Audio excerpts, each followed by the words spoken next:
आज बुलढाणा विनंतीवरून आपल्यासोबत लाईव्ह संवाद करण्याचा हा प्रयास आहे। जिल्ह्यातली एकंदरीत परिस्थिती पाहता कायदा व सुव्यवस्थेचा प्रश्न जिल्ह्यात निर्माण झाला आहे। सामान्य माणसाला आपल्या अधिकारासाठी, आपल्या हक्कासाठी शासन प्रशासनाची उंबरठे झिजवण्याची वेळ आलेली आहे। एवढं करूनही भीक नको पण कुत्र्यावर ही परिस्थिती तुमच्या आमच्यावर निर्माण झालेली आहे। बुलढाणा जिल्ह्यातील पीक विम्याच्या बाबतीत मागील 10 ते 15 दिवसात एक व्हिडिओ व्हायरल झाला। त्या व्हिडिओमध्ये पीक विम्याची रक्कम भरण्यासाठी त्या यादीत नाव येण्यासाठी शेतकऱ्याकडून पैशाची लुबाडणूक होत असल्याचा तो लाईव्ह व्हिडिओ आम्ही बघितला। मोताळा तालुक्यातील संबंधित त्या AICC कंपनीच्या नियुक्त झालेल्या कर्मचाऱ्यावर निलंबनाची कारवाई करण्यात आली, त्यांना काढून टाकण्यात आलं। परंतु यामुळे मूळ विषयाला बगल देण्यात आली। जे लाभार्थी शेतकरी होते, ज्या शेतकऱ्यांना पीक विम्याच्या यादीमध्ये नाव यायला पाहिजे होतं, ते त्यापासून वंचित राहिलेले आहे। याची चौकशी झाली पाहिजे आणि या निलंबित करण्यात आलेल्या कर्मचाऱ्यांनी कोणकोणाचे नावे पैसे घेऊन यादीत टाकले त्याची चौकशी होणे महत्त्वपूर्ण होतं। यासाठी आम्ही जिल्हा कृषी अधिकारी संबंधितांशी पत्रव्यवहार केला, परंतु अद्याप कोणतेही उत्तर मिळालं नाही। ती चौकशी त्वरित व्हावी, संबंधितांना पोलिसांच्या हवाली करून त्यांच्याकडून खऱ्या अर्थाने त्यांनी काय काय यामध्ये भ्रष्टाचार केला तो समोर येणं क्रमप्राप्त होतं, परंतु अद्याप तसं काही झालेलं नाही। त्याचबरोबर मागील 4-5 महिन्यापूर्वी मोताळा तालुक्यात मलकापूर, नांदुरा, जळगाव, जामोद तालुक्यामध्ये जी अतिवृष्टी झाली, त्या अतिवृष्टीचे पैसे अंशतः म्हणून मोताळा तालुक्यातल्या, बुलढाणा तालुक्यातल्या शेतकऱ्यांची, नागरिकांची नोंद घेण्यात आली। वास्तविक पाहता 30 पडझड जळगाव, जामोद तालुक्यात झाली। एवढंच नुकसान त्याही तालुक्यात झालं, परंतु त्या तालुक्यातल्या नागरिकांची, शेतकऱ्यांची पूर्णतः नोंद पडझडीची आपल्या आपत्ती व्यवस्थापन कार्यालयामध्ये झालेली आहे। तीच नोंद मोताळा तालुक्यातली, बुलढाणा तालुक्यातली का झाली नाही, हा खऱ्या अर्थाने गंभीर प्रश्न आहे। त्यांची झाली त्याबद्दल काही आमचं दुमत नाही, परंतु मोताळा तालुक्यातील, बुलढाणा तालुक्यातील शेतकरी नागरिकांची पडझडीची पूर्णतः नोंद होणे क्रमप्राप्त होते, ती अद्याप झालेली नाही। जिल्ह्यामध्ये सर्वत्र कायदा व सुव्यवस्थेचा प्रश्न निर्माण झालेला आहे। आजही सामान्य व्यक्तीला साध्या कार्यालयात जाताना, तक्रार देताना भीती वाटते, दहशत आहे। या दहशतीला, भीतीला आपण घाबरू नये। माझी विनंती आहे, आपल्या भागातली कोणतीही तक्रार, समस्या असल्यास आपण मी लिहिलेलं आहे स्क्रीनवर, आपण आपली समस्या, तक्रार टाकू शकता। ती मी वाचून पुढच्या लाईव्हमध्ये आपल्या सोबत संवाद साधण्याचा प्रयास करीन किंवा त्या अनुषंगाने आम्ही प्रशासनासोबत, शासनासोबत पत्रव्यवहार करू, प्रसंगी आंदोलन करू, रस्त्यावर। परंतु नागरिकांनी तक्रारीसाठी समोर आलं पाहिजे। दुसऱ्याला सांगून, दुसऱ्याच्या विश्वासावर आपण बसलेलं राहून ह्या परिस्थितीचा मूळ निराकरण होणार नाही। आज जिल्ह्यामध्ये जागोजागी वरली दारूचे दुकान, गांजाचे दुकान जागोजागी तुम्ही आम्ही बघतोय। याच्यामुळे क्राईम रेट जिल्ह्यातला वाढलेला आहे। जिल्हा पोलीस अधीक्षक साहेबांना या निमित्ताने विनंती करतोय की आपण कर्तव्यदक्ष आहात। खऱ्या अर्थानं जिल्ह्याची कायदा व सुव्यवस्था अबाधित ठेवायची असेल तर सर्वप्रथम या जिल्ह्यातले अवैध धंदे बंद झाले पाहिजेत, तेव्हा खऱ्या अर्थानं या जिल्ह्यातला क्राईम रेट कमी होईल। आजही महिला आणि मुलींची गहाळ होण्याची संख्या, त्यांना चौकशीची संख्या जर बघितली तर बुलढाणा जिल्ह्यातला 5000च्या वरती आकडा मागच्या 2 वर्षात झालेला आहे। मग त्या महिला मुली गेल्या कुठं, त्यांचा तपास का लागत नाही, हा खऱ्या अर्थानं गंभीर प्रश्न आमच्या जिल्हावासियांसमोर उभा ठाकला आहे। या अनुषंगाने आम्ही मागील 5 वर्षापासून कंटिन्यू आंदोलन करत आहोत। आजही आम्हाला काही लोक विचारतात की तुमचं अवैध धंद्याचं आंदोलनाचं काय झालं। आंदोलन सुरू आहे, परंतु शासनच जर प्रशासनाला हातभार लावत असेल तर शेवटी आम्हालाही आंदोलनाला आणि त्यांच्यासोबत 2 हात करताना मर्यादा येत नाही। आपणही समोर आलं तर खऱ्या अर्थानं आम्ही ताकदीनं लढू शकतो। आज मोताळा तालुक्यातलं एक शिंबरे नावाचे कुटुंबाची एक तक्रार मागच्या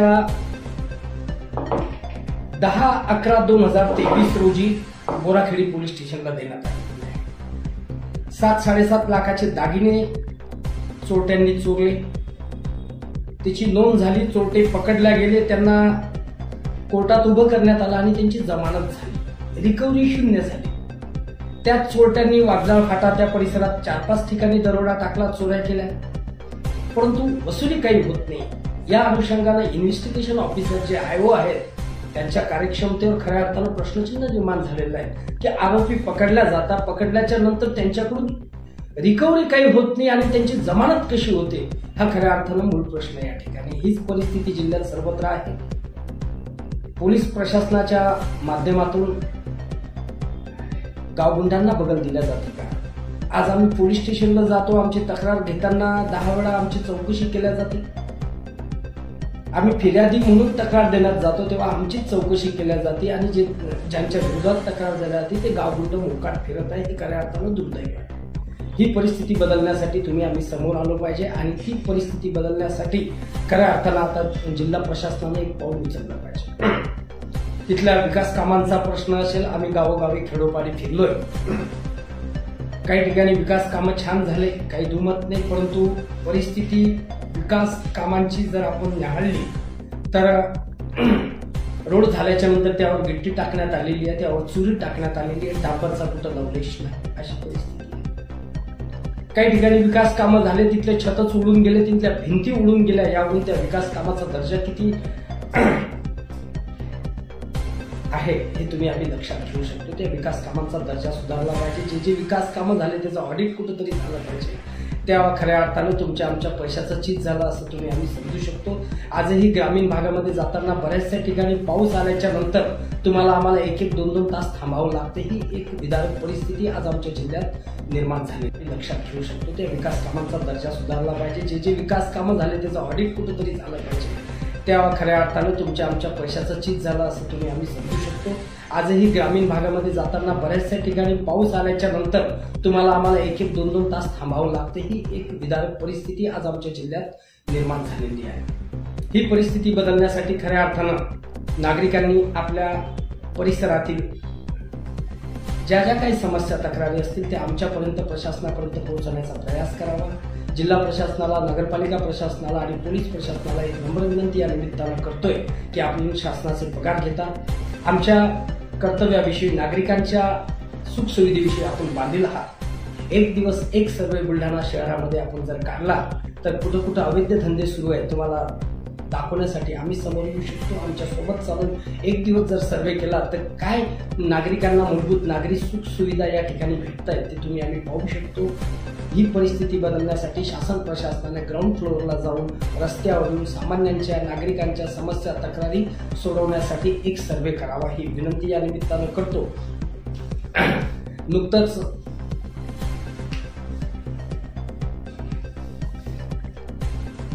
काही ठिकाणी ज्वारी नाफेड मार्फत खरेदी विक्री करण्यात आलेल्याचं आमच्या लक्षात आले.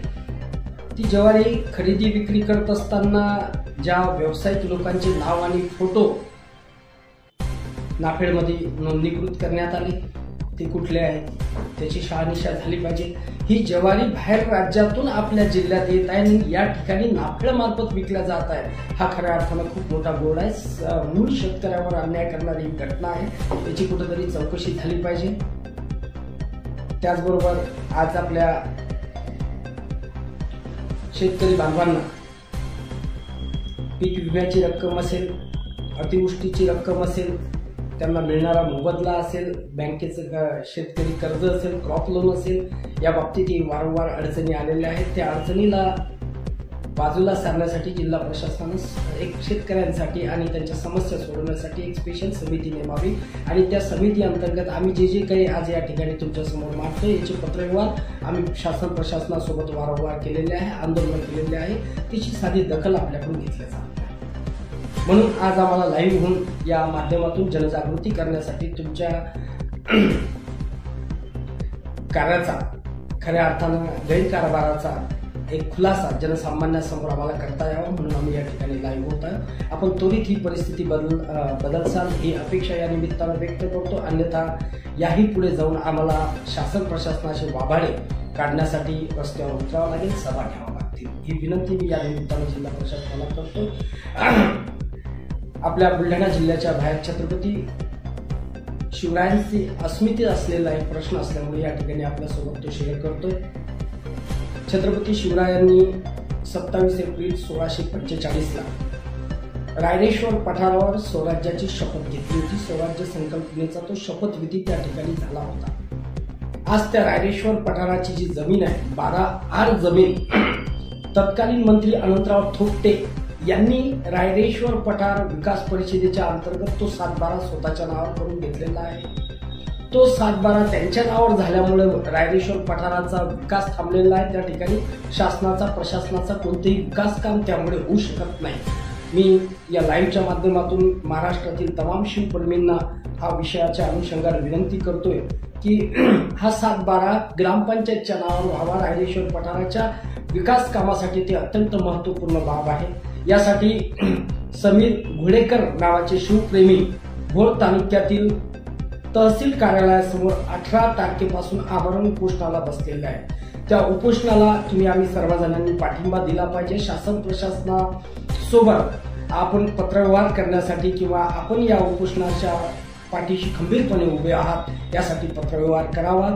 सागर घोडेकर यांच्या उपोषणाची एका छत्रपतींच्या अस्मितेचा हा विषय असल्यामुळे शासन प्रशासन त्वरित दखल घेईल ही विनंती सुद्धा या लाईव्हच्या माध्यमातून करतो. तुम्ही आम्ही सर्वजण सुज्ञ आहात.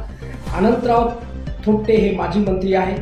त्यांच्यावर रायरेश्वर पठाराचा 7/12 त्यांच्या नावावर झालेला आहे. तो 7/12 उतरून ग्रामपंचायतच्या नावावर झाला पाहिजे जेणेकरून छत्रपती शिवरायांचं स्वराज्य संकल्प शपथविधीची जागा ही तुमच्या आमच्यासाठी राखून राहिली पाहिजे. ती सामान्यांपर्यंत येणाऱ्या पिढ्यांपर्यंत तो वारसा आम्हाला जोपासता आला पाहिजे. त्यानिमित्ताने आपण त्या आमरण उपोषणाला आम्ही पाठिंबा देत आहोत. मुख्यमंत्री गृहमंत्र्यांना या निमित्ताने विनंती करतोय की हा गंभीर विषय आहे. शिवप्रेमींच्या आस्थेचा अस्मितेचा हा प्रश्न आहे. आपण दखल घ्यावी ही नम्र विनंती या निमित्तानं करतो. आपल्या बुलढाणा जिल्ह्यातील पोलीस प्रशासनाला या माध्यमातून फक्त एक विनंती पुनश्च करतो की आपण त्वरित कायदा व सुव्यवस्था निर्माण करण्यासाठी एक पाऊल टाकावे. जिल्हा प्रशासनाने शेतकऱ्यांच्या अडीअडचणी सोडवण्यासाठी एक समिती नेमावी आणि जे काही आपल्या जिल्ह्यामध्ये विकास कामे झाले त्या विकास कामांचं ऑडिट करावं. प्रत्यक्ष त्या ठिकाणी आपल्या त्यांच्या इस्टिमेटनुसार विकास कामे झालेली आहेत किंवा नाही हे चेक करण्याचं काम संबंधित अधिकाऱ्यांनी त्वरित करावं. अन्यथा प्रत्येक ठिकाणी जाऊन आम्ही त्या ठिकाणची रेती माती दगड विटा या संबंधित कार्यालयात आणून टाकू आणि तेव्हा खऱ्या अर्थाने या विकास कामांची बोंब प्रशासनाला समजेल का हा आमचा प्रश्न आहे. आपण सर्वजण सुज्ञ आहात. आपण सर्वांनी आपल्या समस्या आपल्या तक्रारी सोडवण्यासाठी एक कॉल आम्हाला करावा किंवा आपल्या आझाद हिंदच्या माध्यमातून आम्ही एक हेल्पलाईन नंबर सुरू केलेला आहे 96 37 230 999 या क्रमांकावर आपण आपल्या व्हॉट्सअपद्वारे मेसेजद्वारे आपल्या तक्रारी नोंदवाव्या जेणेकरून आम्ही त्यावर काम करू शकू. आजच्या माध्यमातून आपल्यासमोर लाईव्ह होण्याचं प्रयोजन एवढंच होतं की सर्वत्र बिहार राज निर्माण झालेलं आहे. या बिहार राजला आपण कुठेही घाबरायचं कारण नाही. जोपर्यंत आपण घाबरतो तोपर्यंत हे वाढणार आहे. ज्या दिवशी आपण आपल्या अधिकारासाठी समस्यासाठी येणाऱ्या पिढ्यांच्या अभिव्यक्ती स्वातंत्र्यासाठी समोर येऊ तेव्हा खऱ्या अर्थाने या गावगुंडांची मजल होणार नाही हीच विनंती या निमित्तातून करतो. अधिक वेळ न घेता 2-4 दिवसात लवकरच मी लाईव्ह होऊन